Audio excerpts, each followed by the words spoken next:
నమస్తే, నా పేరు హేమ. బులెటిన్ కన్నా ముందు హెడ్లైన్స్.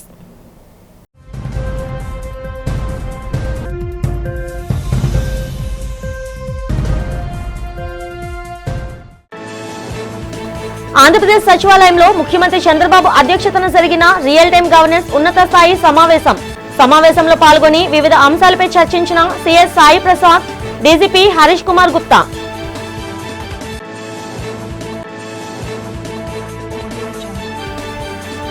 సముద్రంలో వేటకెళ్లి గల్లంతైన విశాఖ మత్స్యకారుల కుటుంబాలను మృత్యుంజయుడి చిన్నాను పరామర్శించిన మాజీ ముఖ్యమంత్రి జగన్. ప్రభుత్వ నిర్లక్ష్యం కారణంగానే మత్స్యకార కుటుంబాలకు ఇంత నష్టం వాటిల్లిందని విమర్శ.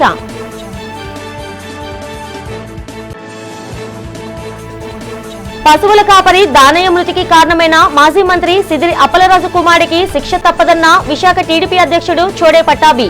అతి వేగంగా బైక్ నడిపి నిండు ప్రాణాలు బలిగొన్నాడని ధ్వజం.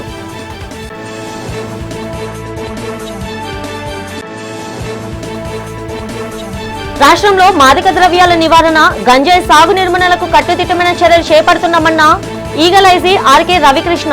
యువత మత్తు పదార్థాలకు బానిస అవ్వరాదని హితవు. ఆంధ్రప్రదేశ్ సచివాలయంలో రియల్ టైమ్ గవర్నెన్స్ ఆర్టీజీపై ముఖ్యమంత్రి చంద్రబాబు నాయుడు ఉన్నత స్థాయి సమీక్ష సమావేశాన్ని నిర్వహించారు. ఈ సమావేశంలో ముఖ్యంగా దేవాదాయ శాఖ, రోడ్లు మరియు భవనాల శాఖ, ఏపీఎస్ఆర్టీసీ, రవాణా, అలాగే అగ్నిమాపక శాఖలు ప్రజలకు అందిస్తున్న వివిధ సేవలపై సీఎం సమగ్రంగా సమీక్షించారు. వీటితో పాటు రాష్ట్రంలో రైతులకు అవసరమైన యూరియా లభ్యత మరియు పంపిణీ ఏర్పాట్లపై కూడా ఆయన అధికారులతో చర్చించారు. ఈ కీలక సమీక్ష సమావేశంలో రాష్ట్ర ప్రభుత్వ ప్రధాన కార్యదర్శి సాయి ప్రసాద్, డీజీపీ హరీష్ కుమార్ గుప్తా మరియు ఆయా శాఖలకు చెందిన పలువురు ఉన్నతాధికారులు పాల్గొన్నారు.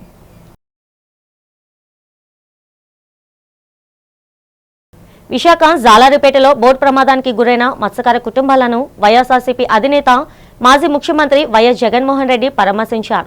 ప్రమాదంపై వివరాలు అడిగి తెలుసుకున్న ఆయన చంద్రబాబు ప్రభుత్వంపై తీవ్రస్థాయిలో మండిపడ్డారు. బోటు ప్రమాదం జరిగిన వెంటనే సమాచారం అందించిన అధికారులు కూటమి ప్రభుత్వం స్పందించలేదని వైఎస్ జగన్ ఆగ్రహం వ్యక్తం చేశారు.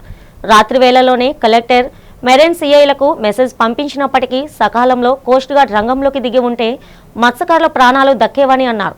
ప్రమాదం జరిగిన తర్వాత ఒక్క అధికారి గాని, ఉత్తరాంధ్రకు చెందిన మంత్రులు గాని బాధితులను పరామర్శించకపోవడం దారుణమన్నారు.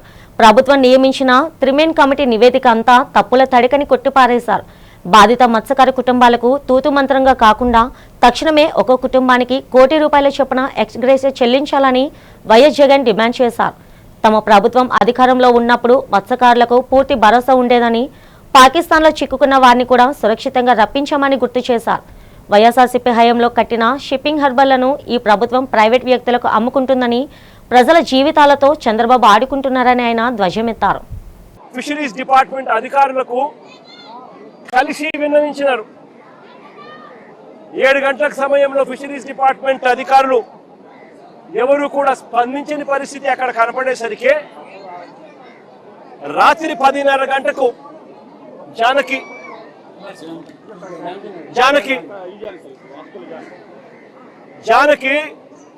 కలెక్టర్లకు, సిఐకి, కలెక్టర్కి, మెరైన్ సిఐకి ఇద్దరికి కూడా తాను మెసేజ్ పెట్టాడు. రాత్రి 10:30 గంటకి పెట్టిన మెసేజ్ ఇది. జానకి పెట్టిన message, this is Janaki Vasupalli, so and so 8 members of fishermen missed along with fishing boat. Request to please pursue the search operation near Gangavaram coast. Specific coordinates తో సహా గంగవరం ప్రాంతం నుంచి గంగవరం కోస్ట్ దగ్గర ఘటన జరిగింది అని చెప్పి సమాచారం ఉన్న నేపథ్యంలో గురునాథ్ దగ్గర నుంచి ఇన్ఫర్మేషన్, కుటుంబ సభ్యుల దగ్గర నుంచి ఇన్ఫర్మేషన్, ఇవన్నీ క్రోడీకరించి కలెక్టర్కు, సిఐకి, మెరైన్ సిఐకు తాను పెట్టిన మెసేజ్లు. ఇది మెరైన్ సిఐ సేమ్ అదే మెసేజ్ మళ్ళా పెట్టాడు కలెక్టర్ కాకుండా మెరైన్ సిఐకి. ఒక తప్పు నువ్వు చేసి నువ్వు కన్నా సరైన సమయంలో స్పందించి ఉంటే వీళ్ళందరూ బతుకుండే వాళ్ళని తెలిసి స్పందించకపోవడం నీ తప్పు అయితే ఆ తప్పును కవర్ చేసుకునే దానికి మీ 3 member ఫ్యాక్ట్ ఫైండింగ్ కమిటీలో ఇలా తప్పుడు రిపోర్ట్లు రాస్తా ఉన్నారు అని అంటే అసలు ఈ ప్రభుత్వం అన్నది నిజంగా మానవత్వం ఉందా ఈ ప్రభుత్వానికి అని నేను అడుగుతా ఉన్నా. ఇంకా ఆశ్చర్యకరమైన విషయం ఏమిటో తెలుసా, ఇంకా ఆశ్చర్యకరమైన విషయం ఏమిటి అని అంటే ఈ ప్రభుత్వంలో ఇన్సిడెంట్ జరిగింది, కనీసము ఒక్కరంటే ఒక్కరు కూడా కనీసం ఇంటికి కూడా రాల. ఆశ్చర్యం కలిగించే విషయం ఏమిటి అంటే ముఖ్యమంత్రి పట్టించుకోరు, డిసాస్టర్ మేనేజ్మెంట్ చూసే హోంమంత్రి గారు కనీసం ఈ జిల్లావాసే ఆవిడ కూడా కనీసము రాను కూడా రాలా. రాష్ట్ర వ్యాప్తంగా వచ్చే నెల 20వ తేదీ వరకు పల్లెబాట కార్యక్రమాన్ని నిర్వహిస్తామని ఈగల్ చీఫ్ ఐజీఆర్కే రవికృష్ణ తెలిపారు. అల్లూరు జిల్లాలోని కొత్తవలస గ్రామంలో పల్లెబాట కార్యక్రమాన్ని ఆయన ప్రారంభించారు. ఈ సందర్భంగా రవికృష్ణ మాట్లాడుతూ గంజాయి సాగు నిర్మూలనే లక్ష్యంగా పల్లెబాట కార్యక్రమాన్ని నిర్వహిస్తున్నామని తెలిపారు. డ్రోన్ సర్వే, కార్డన్ సెర్చ్ నిర్వహిస్తూ గంజాయి నిర్మూలనకు చర్యలు తీసుకుంటున్నామని చెప్పారు. 25,000 మంది రైతులకు 35,000 ఎకరాలలో గంజాయి ప్రత్యామ్నాయ పంటల సాగుకు విత్తనాలు పంపిణీ చేశామన్నారు. ఒడిశా రాష్ట్రం నుండి గంజాయి అక్రమ నివారణకు అరికట్టేందుకు చెక్ పోస్టులను బలోపేతం చేశామని రవికృష్ణ తెలిపారు. ఈగిల్ క్లబ్స్ ప్రారంభించి విద్యార్థుల్లో మాదక ద్రవ్యాలపై అవగాహన కల్పిస్తున్నామన్నారు. గంజాయి అక్రమ రవాణా గురించి 1972 నెంబర్కి సమాచారం ఇవ్వాలని కోరారు. ఈ కార్యక్రమంలో ఎస్పీ స్వరూపరాణి, అడిషనల్ ఎస్పీ చుక్కా శ్రీనివాస్, పలువురు అధికారులు, సిబ్బంది పాల్గొన్నారు. 375 హార్డ్ కోర్ గ్రామాలు మనం గుర్తించడం జరిగింది. 359 ఫ్యామిలీస్, వాళ్ళు ఎప్పటికీ మారాలనుకున్న ఫ్యామిలీస్ కూడా మార్పు చెందడం జరిగింది. ఈ 375 గ్రామాల్లో కూడా ఈరోజు గంజాయి సాగు లేదు. ఆంధ్రప్రదేశ్ ప్రభుత్వం అదేవిధంగా అన్ని శాఖల సమన్వయంతో జీరో కల్టివేషన్ అచీవ్ అవ్వడం జరిగింది. దీన్ని కేంద్ర సంస్థలు కూడా గుర్తించి ఆంధ్రప్రదేశ్ని బెస్ట్ ప్రాక్టీసింగ్ స్టేట్గా వాళ్ళు ప్రకటించడం జరిగింది. దీన్ని ఏమంటారంటే ఇంకా 360 degrees పర్సెప్షన్ చేంజ్ అంటారు. గతంలోని ఎక్కడైనా సరే దేశ స్థాయిలో మీటింగ్ జరిగేటప్పుడు గంజాయి ఎక్కువగా ఆంధ్రప్రదేశ్ నుంచి వస్తుందని చెప్పేవారు. ఈరోజు మేము మీటింగ్ వెళ్ళేటప్పుడు వాళ్ళ ప్రెజెంటేషన్లో Andhra Pradesh best practising state which achieved zero cultivation అని వాళ్ళు చెప్తున్నారు. ఇది మనందరికీ కూడా గర్వకారణం. దాన్ని సస్టైన్ చేయడం కోసం ఈ సంవత్సరం కూడా ఎక్కడా కూడా గంజాయి సాగు జరగకూడదని ప్రధానమైన ఉద్దేశంతో ఈగల్ పల్లెబాట ఈ మన ఏఎస్ఆర్ జిల్లాలో ప్రారంభించడం జరిగింది.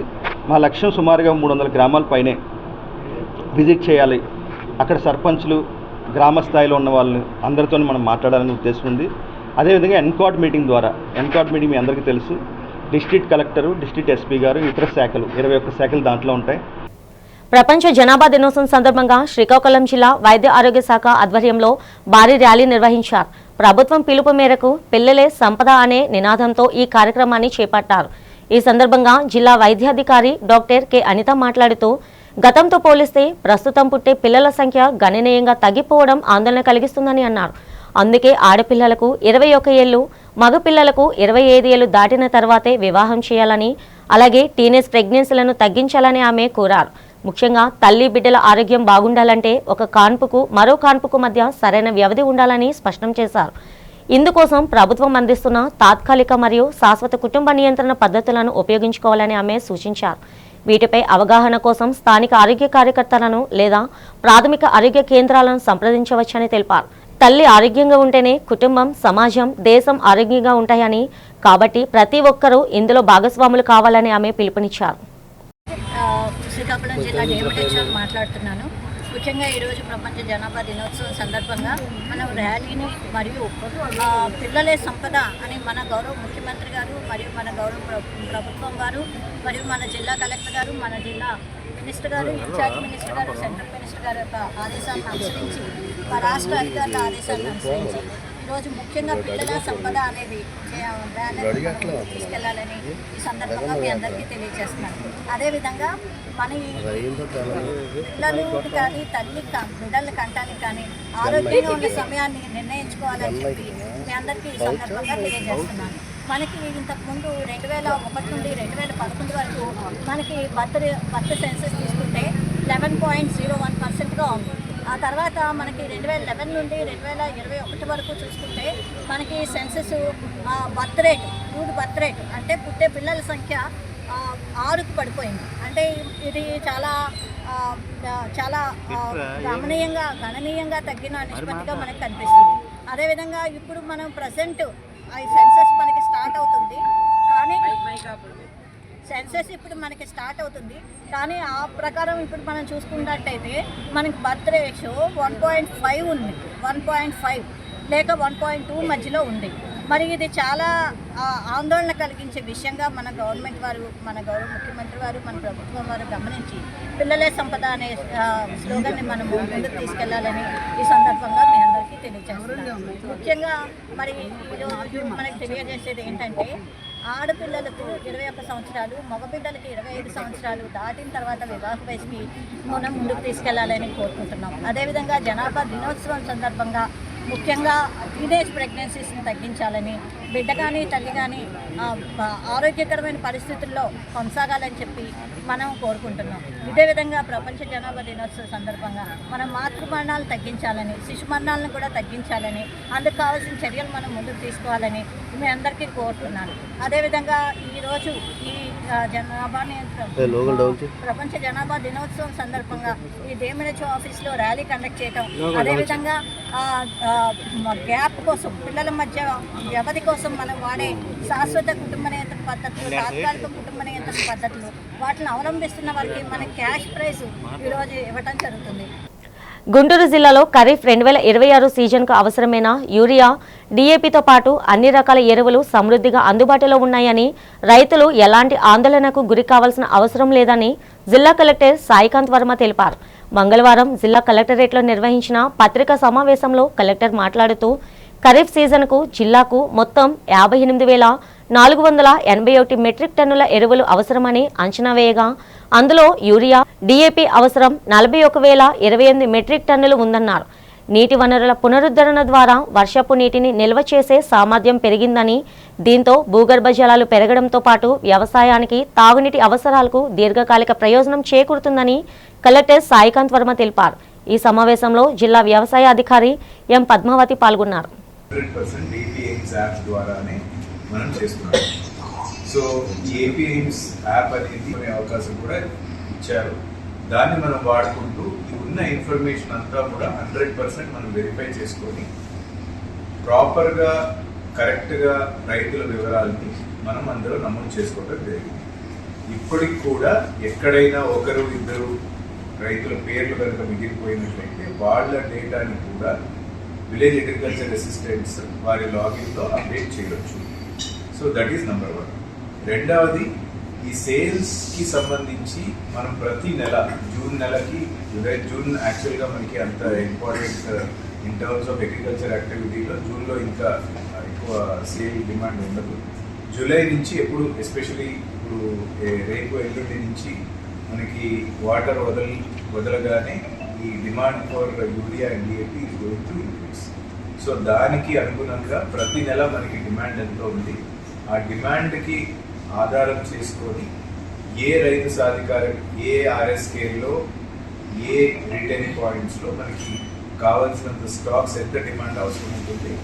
ఆడపిల్లలు అక్రమ రవాణా, బీషాక్స్ ఏర్పాటు, విష సంస్కృతి నుండి విశాఖను కాపాడాలంటూ రౌండ్ టేబుల్ సమావేశంలో వక్తలు ప్రభుత్వాన్ని డిమాండ్ చేశారు. మహిళా సంఘాల ఐక్యవేదిక ఆధ్వర్యంలో GVMC గాంధీ విగ్రహం వద్ద రౌండ్ టేబుల్ సమావేశం జరిగింది.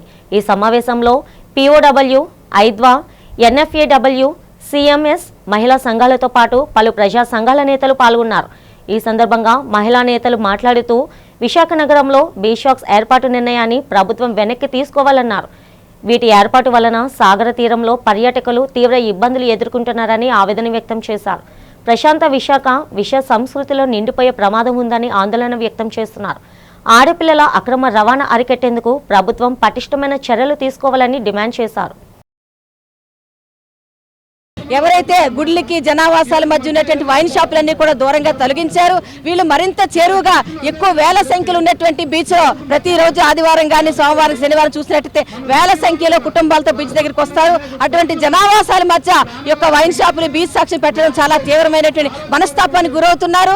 ఈరోజు విశాఖపట్నం మహిళలపై అత్యాచారాలకి, హత్యలకి అడ్డాగా మారిపోతున్నట్టు ఈ నేపథ్యంలో మరింత హింస, అత్యాచారాలు పెంచి పోషించే విధంగా తీసుకొచ్చే బీచ్ సాక్షి 362 వెంటనే రద్దు చేయాలని లేని పక్షంలో రాష్ట్ర వ్యాప్తంగా ఉద్యమం చేపడతామని చెప్పి ఈ సందర్భంగా కూటమి ప్రభుత్వానికి హెచ్చరిక చేస్తా ఉన్నాం. ఈ రోజు ఏదైతే బీచ్లో మద్యం అమ్ముతామంటున్నారో, అంటే బీచ్ షాక్స్ అని ఏదైతే చాలా స్టైలిష్ పేరు పెట్టారో, దీని గురించి మాట్లాడే ముందు అసలు మనం ఆంధ్రప్రదేశ్లో మద్యం పాలసీ ఏదైతే ఉందో ఈ మద్యం పాలసీ గురించి కానీ లేకపోతే మద్యం అమ్మకాల గురించి కానీ మనం మాట్లాడలేదు. నేను చెప్పేది ఏంటంటే అసలు మద్యం పాలసీ కానీ అమలు జరిగితే అదే అసలు చాలా గొప్ప విషయం అండి. ఏదైతే పాలసీ ఉందో రెగ్యులర్గా మామూలుగా ఉన్న వైన్ షాపుల్లోనే అది జరగట్లేదు. ఎక్కడ పడితే అక్కడ ఈరోజు నిజంగా ఏవైతే చట్ట ప్రకారం ఏవైతే వైన్ షాపులు ఉంటాయో ఆ మద్యం దుకాణాలు కేవలం 50% 60% ఉంటాయి. మిగతావన్నీ కూడా అక్రమంగా ఉన్న మద్యం దుకాణాలు. అలా ఐక్యవేదిక ఆధ్వర్యంలో బీచ్ షాక్స్ వ్యతిరేకంగా మేము ఈరోజు రౌండ్ టేబుల్ నిర్వహించడం జరిగింది. ఈ రౌండ్ టేబుల్ యొక్క ప్రధాన ఉద్దేశం ఏమిటంటే రేపు రాబోయే కాలంలో ఏదైతే సెప్టెంబర్లో బీచ్ షాక్స్ ఏర్పాటు చేయబోతున్నామని ప్రభుత్వం ప్రకటించిందో దాన్ని అడ్డుకునేందుకు బీచ్ షాక్స్ వ్యతిరేక పోరాట కమిటీ అనేది విశాఖపట్నంలో ఏర్పడబోతుంది. ఆ బీచ్ షాక్స్ వ్యతిరేక పోరాట కమిటీ అనేక కార్యక్రమాలను రూపొందించబోతుంది. అందులో భాగంగా ఈరోజు మేము ఈ రౌండ్ టేబుల్ సమావేశాన్ని నిర్వహించాం. ప్రధానంగా మా డిమాండ్ ఏంటంటే విశాఖలో బీచ్ షాక్స్ ఏదైతే తీర ప్రాంతం అభివృద్ధి బీచ్ సంబంధించిన ఈరోజు విశాఖ బీచ్ అభివృద్ధి అనే పేరుతో తీసుకొచ్చిన పర్యాటక రంగం అభివృద్ధి పేరుతో తీసుకొచ్చిన బీచ్ షాక్స్ అనేవి చాలా అన్యాయమైనవి. వైసీపీ నేత మాజీ మంత్రి సిదిరి అప్పలరాజు కుమారుడు అతివేగంగా బైక్ నడిపి ఒకరి మృతికి కారణమయ్యాడని టీడీపీ విశాఖ అధ్యక్షులు చోడే వెంకట పట్టాభిరామ్ అన్నారు. మంత్రి కొడుకు వలన మృతి చెందిన పశువుల కాపరి దానయ్య కుటుంబానికి ప్రభుత్వం 10 లక్షల రూపాయల పరిహారం ప్రకటించిందని చెప్పారు. నగరంలోని టీడీపీ కార్యాలయంలో జరిగిన మీడియా సమావేశంలో మాట్లాడుతూ ఈ ఘటనలో అప్పలరాజు తన కొడుకుని తప్పించే ప్రయత్నం చేశారని మండిపడ్డారు. తప్పు చేసి తప్పించుకోవడం గొడ్డలిపాటి నేతలకు వెన్నెతో పెట్టిన విద్య అని ఎద్దేవా చేశారు. మనుషుల ప్రాణాలు అంటే వైసీపీ నేతలకు లెక్కలేదన్నారు. చట్టం ముందు అందరూ సమానమేనని తప్పు చేసిన వారికి శిక్ష తప్పదని పట్టాభి హెచ్చరించారు. పోలీసులు చాకచక్యంగా వ్యవహరించి సీసీ ఫుటేజ్ ఆధారంగా మంత్రి కొడుకే యాక్సిడెంట్ చేసినట్లు గుర్తించారని చెప్పారు. మీడియా సమావేశంలో VMRDA chairman MV Pranav Gopal, TDP parliament ప్రధాన కార్యదర్శి లోడిగల కృష్ణ పాల్గొన్నారు. ఛాన్స్ ఉండేది. అట్లా కాకుండా వీడు ఎంతసేపు దాన్ని తప్పించుకొని అక్కడి నుంచి ఎవరే అమాయకుడిని తీసుకొచ్చి ఆ మృతికి ఆయన గుద్దాడని చెప్పేసి దీన్ని తప్పుదోవ పట్టించి ప్రయత్నం జరిగింది. మరి ఆ పోలీసులు దాన్ని ఛేదించి కాదని చెప్పి నిజమైన నేరస్తుడు ఇతనే అని చెప్పి ప్రూవ్ చేసిన తర్వాత నిన్న వచ్చి అక్కడ లొంగిపోవడం. మరి నిన్న మా మంత్రివర్యులు కొండపల్లి శ్రీనివాస్ గారు కానీ శిరీష కానీ అక్కడికి వెళ్ళి వెంటనే తక్షణ సాయం పార్టీ నుంచి 10 లక్షల రూపాయలు బాధిత కుటుంబానికి అందజేయటం కూడా జరిగింది. మరి ఇలాంటి మత్స్యకారుని కనీసం వీళ్ళు పరామర్శించకుండా వీళ్ళ నాయకుడే చేస్తే వాళ్ళని ఆదుకోకుండా చేసిన ఈ జగన్ ఇవాళ పర్యటనకు వచ్చి దేనికి వస్తున్నాడు, ఇక్కడ మత్స్యకారునికి న్యాయం చేస్తానంటే ఏం న్యాయం చేస్తావు నిన్న? కేవలం ఇది రాష్ట్రం అంతా చర్చ జరుగుతుంది. ప్రతిసారి ఇట్లా వైసీపీ నాయకులు ఈ అహంభావంతో ప్రాణాలు తీయటం, మరి దాన్ని వీళ్ళకి అలవాటుగా మారిపోయిందని చర్చ జరుగుతున్న సమస్య తరుణంలో ఇదేంటంటే డైవర్షన్ పాలిటిక్స్ కోసం ఇక్కడ వస్తూ ఉన్నాడు. ఇక్కడ ఏదో డైవర్షన్ పాలిటిక్స్ చేసి దాని రూపుమాపడానికి ఇవాళ ఎవరైతే మత్స్యకారులు గల్లంతయ్యారో వాళ్ళని ఈరోజు పరామర్శిస్తాం, బతుకున్న చిన్నాన్ని కూడా పరామర్శిస్తామని చెప్పి ఈరోజు డైవర్షన్ పాలిటిక్స్ చేస్తూ ఉన్నారు. ప్రజలందరూ గమనించారు. లాస్ట్ టైం కూడా బౌటులు ఆచూకి ఎవరికైతే దొరకలేదో, ఎవరైతే చనిపోయారో వాళ్ళకి 5 లక్షల హామీ ఇచ్చి ఒక్క హామీ కూడా నెరవేర్చిన వైన మనందరికీ తెలుసు. వైసీపీ అధినేత మత్స్యకార కుటుంబాల పరామర్శతో సవాల్ రాజకీయాలు చేయడం తగదని AP mechanised shipping board operators association నేత లక్ష్మణ్ హితో పలికారు. అసోసియేషన్ కార్యాలయంలో నేతలు వైసీపీ అధినేత జగన్మోహన్ రెడ్డి తీరును ఆక్షేపించారు. ఈ సందర్భంగా లక్ష్మణ్ మాట్లాడుతూ మత్స్యకారులతో రాజకీయం చేయవద్దన్నారు. బోటు ప్రమాదాన్ని తమ రాజకీయానికి వైసీపీ అధినేత జగన్ వాడుకోవాలని ప్రయత్నించడం దురదృష్టకరమన్నారు. ప్రమాద సమాచారాన్ని అసోసియేషన్ దృష్టికి తీసుకువచ్చి ఉంటే మా మత్స్యకారులను కాపాడుకునే వాళ్ళమని చెప్పారు. ప్రమాద సమాచారాన్ని అధికారులకు వైసీపీ నాయకుడు జానకిరాం అందించలేదని ఆరోపించారు. జగన్మోహన్ రెడ్డి పరామర్శ వలన మత్స్యకార బాధితులకు వదిలే ప్రయోజనం శూన్యమని లక్ష్మణ్ విమర్శించారు. అసోసియేషన్ అధ్యక్షులు మరి ఇటీవల కాలంలో 1వ తేదీన MM నెంబర్ గల 83 నెంబర్ గల బోటు వేటకు వెళ్ళి 4వ తేదీన సాయంత్రం 3 గంటలకి మరి బోల్తా పడి 6 మత్స్యకారుల గల్లంతైన విషయం మీ అందరికీ తెలుసు. కానీ ఆ రోజు బోటు గల్లంతైన తర్వాత సమాచారం అనేది వాళ్ళ కుటుంబ సభ్యులకు తెలిసి వాళ్ళ కుటుంబ సభ్యుల వద్దకి ఒక నరహంతకుడు లాంటి వాడు తయారయ్యాడు ఈ హార్బర్లో. వాళ్ళ కుటుంబ సభ్యుల దగ్గరికి వెళ్ళి సమాచారం అసోసియేషన్ కానీ కన్సల్టెంట్ డిపార్ట్మెంట్కి కానీ కలెక్టర్కి కానీ అలాగే కోస్ట్ గార్డ్ కానీ నేవీ కానీ ఎవరికీ ఇవ్వకుండా అతను ఫోటోలు తీసుకొని మీడియాలకి ఇచ్చి తన రాజకీయ ఉనికిని కాపాడుకోవడానికి ఆయన ముందుకు చేశాడు తప్ప ఈ తప్పిపోయిన గల్లంతైన మత్స్యకారుల ప్రాణాలు ఏమయ్యాయో ఎట్టయ్యాయని ఆలోచన చేయాలన్న ఆలోచన కూడా అతనికి కలగలేదు. వచ్చిన వారు సహాయం వరకు బాగానే ఉంది, వాళ్ళు పరామర్శించినంత వరకు బాగానే ఉంది. కానీ వచ్చి మా మత్స్యకారులు అడ్డుకొని రాజకీయాలు చేయంతే మత్స్యకారులంతా అవగాహన లేని వాళ్ళు కాదండి. మత్స్యకారులు కూడా అన్ని రంగాల్లోనే మరి ఈరోజు నైపుణ్యం కలవారు. అంతేగాని మత్స్యకారుల్ని రాజకీయంగా వాడుకోవద్దని ఈ సందర్భంగా మరి మేము హెచ్చరిస్తున్నామండి. ఏదేమైనా సరే స్థానికంగా ఉన్న వైఎస్ జగన్మోహన్ రెడ్డి పాలనలో మత్స్యకారులకు చేసింది ఏమిటని టీడీపీ రాష్ట్ర కార్యదర్శి చింతకాయల ముత్యాలు ప్రశ్నించారు. జగన్ తన 5 ఏళ్ల పాలనలో మత్స్యకారులకు ఎటువంటి సంక్షేమ కార్యక్రమాలు అమలు చేశారని నిలదీశారు. సభలో జరిగిన మీడియా సమావేశంలో ఆయన మాట్లాడుతూ వైఎస్ జగన్మోహన్ రెడ్డి వ్యవహార శైలిపై నిప్పులు చెరిగారు.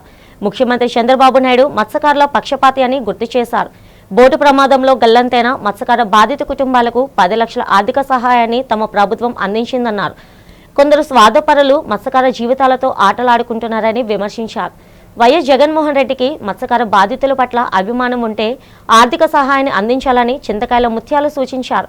అంతేకాని బోటు ప్రమాద ఘటనను రాజకీయ లబ్ధికి వినియోగించుకుంటే సహించమని హెచ్చరించారు.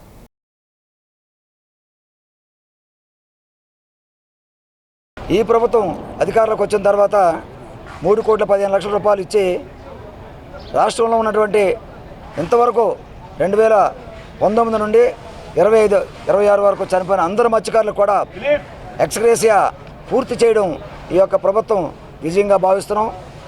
అలాగే గతంలో తెలుగుదేశం ప్రభుత్వం అధికారంలో ఉండగా 2014-19లో మత్స్యకారులకి అనేక రకమైన సబ్సిడీలతో ఇంజిన్లు, బోట్లు ఇవ్వడం జరిగింది. 75% సబ్సిడీలతో రావడం జరిగింది. అయితే రేపు మాజీ ముఖ్యమంత్రి జగన్ గారు విశాఖపట్నం పర్యటన పెట్టుకున్నారు. అయ్యా జగన్మోహన్ రెడ్డి గారు, మీరు 5 ఏళ్ళు సీఎంగా పనిచేశారు. మీరు పనిచేసినటువంటి కాలంలో సముద్రంలో గల్లంతైన మత్స్యకారులకి ఏ విధమైనటువంటి నష్టపరిహారం ఇచ్చుండలేదు. మీరు ఆర్భాటంగా ఎవరైనా సముద్రంలో మత్స్యకారులు మరణిస్తే 10 లక్షల రూపాయలు ఇస్తామన్నారు. కనీసం 5 లక్షలు కూడా మీరున్న 5 ఏళ్ళు కూడా ఏ మత్స్యకారుడికి రాలేదు. 4వ తారీఖు మధ్యాహ్నం 2:30 గంటలకి ఫ్యామిలీ వాళ్ళకి నెంబర్స్కి అందరికి కూడా ఫోన్లు వచ్చాయి. 3 గంటలకి మళ్ళీ స్విచ్ ఆఫ్ అయిపోయింది. అయిపోయిన తర్వాత ఒక దుర్మార్గుడికి ఫోన్ చేసి,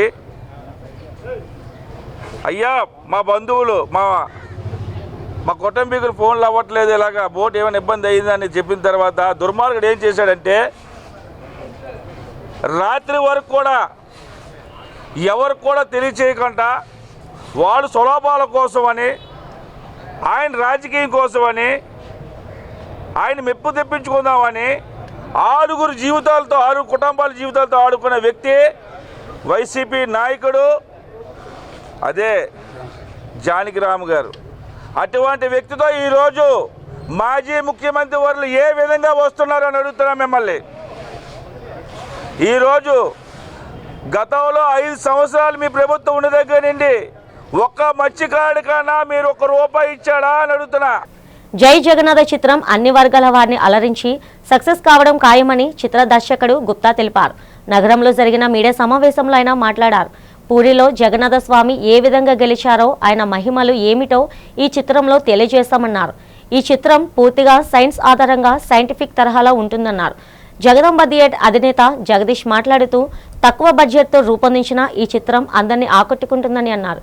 ఇలాంటి మంచి కథతో రూపొందించిన చిత్రాలు సక్సెస్ రేట్ చాలా ఎక్కువ ఉంటుందన్నారు. ఖచ్చితంగా జై జగన్నాథ్ చిత్రం గొప్ప విజయాన్ని సొంతం చేసుకుంటుందని చెప్పారు.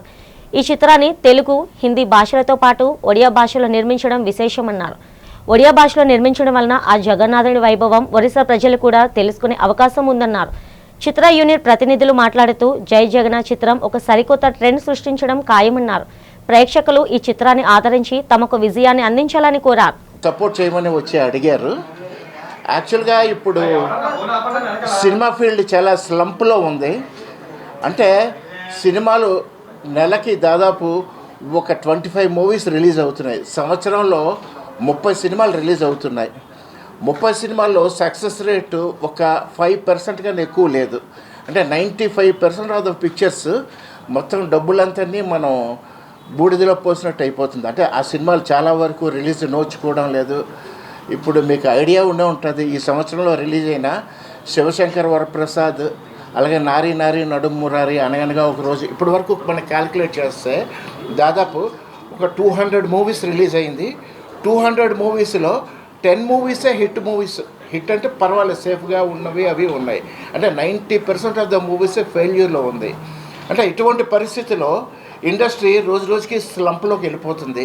కారణం ఏంటంటే ఆడియన్స్ థియేటర్స్కి రావడం లేదు. అది టికెట్ ప్రైస్ అవ్వచ్చు, మిగతా కారణాలు అవ్వచ్చు, ఫస్ట్ డే మనకి సెల్ ఫోన్లో సినిమాలు వచ్చేయడం, ఇవన్నీ కారణాలు ఆ మూవీస్కి జనాలు రాకపోవడానికి. అంటే ఇలాంటి పరిస్థితి ఇలాగే కంటిన్యూ అయితే చాలా థియేటర్స్ క్లోజ్ అయిపోయి, ఇప్పటికే చాలా థియేటర్స్ మీ అందరికీ తెలుసు క్లోజ్ అయిపోయి ఉన్నది. ఇంకా ఇదే పరిస్థితి కంటిన్యూ అయితే బాగా క్లోజ్ అయిపోతుంది. దానికి కారణాలు ఏంటంటే పిక్చర్, ఇప్పుడు మీరు చెప్పారు కదా 95% ఆఫ్ ద మూవీస్ ఫెయిల్యూర్ అవ్వడానికి కారణాలు ఏంటంటే బడ్జెట్.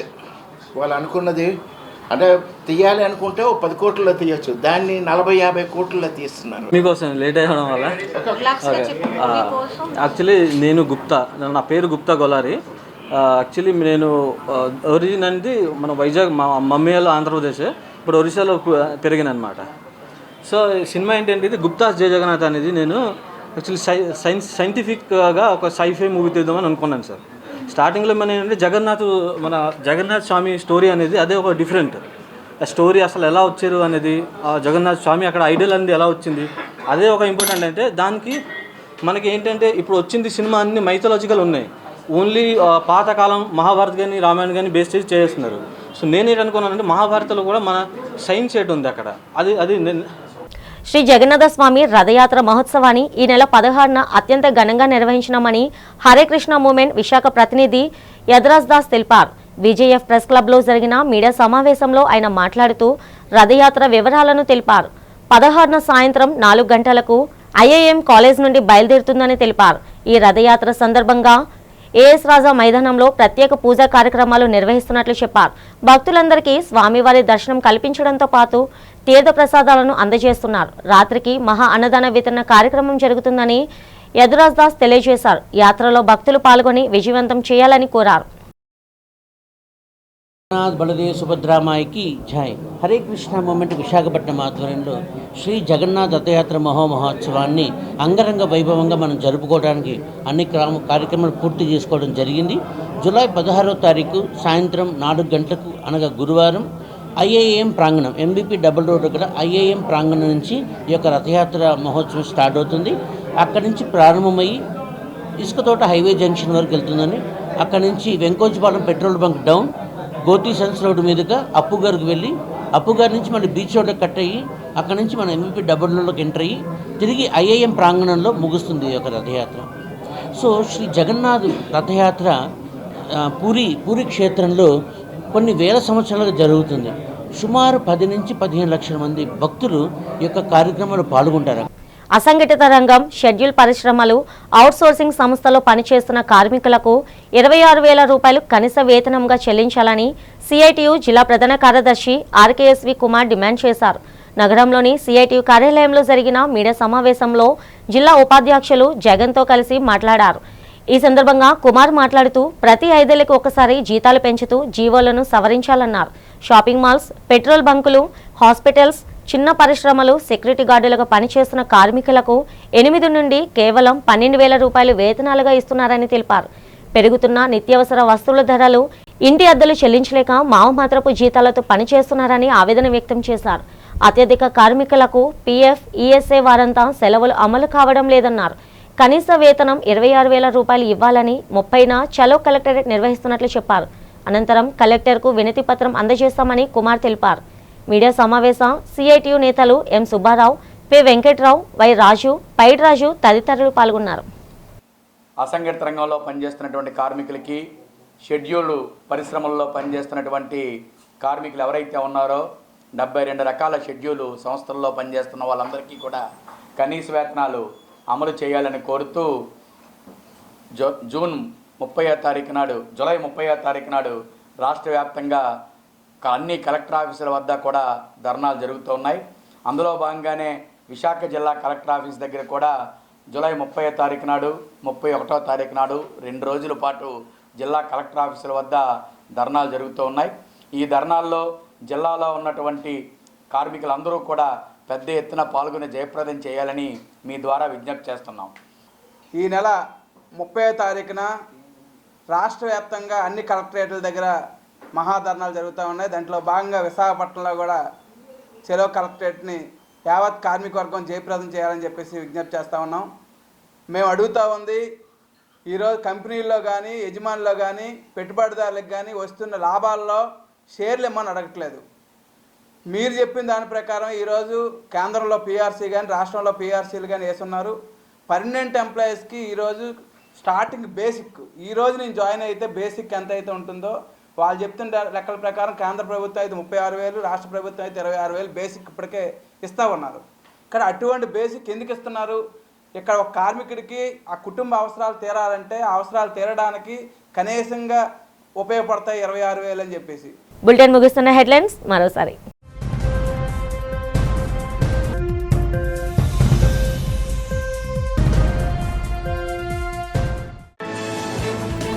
ఆంధ్రప్రదేశ్ సచివాలయంలో ముఖ్యమంత్రి చంద్రబాబు అధ్యక్షతన జరిగిన రియల్ టైం గవర్నెన్స్ ఉన్నత స్థాయి సమావేశంలో పాల్గొని వివిధ అంశాలపై చర్చించిన సిఎస్ సాయి ప్రసాద్, డీజీపీ హరీష్ కుమార్ గుప్తా.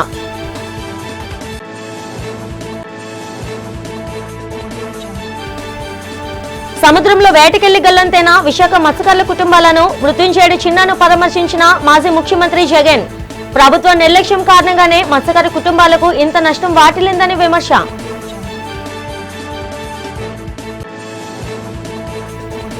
పశువుల కాపరి దానయ్య మృతికి కారణమైన మాజీ మంత్రి సిదిరి అప్పలరాజు కుమారుడికి శిక్ష తప్పదన్న విశాఖ టీడీపీ అధ్యక్షుడు చోడే పట్టాభి. అతి వేగంగా బైక్ నడిపి నిండు ప్రాణాలు బలిగొన్నాడని ధ్వజం.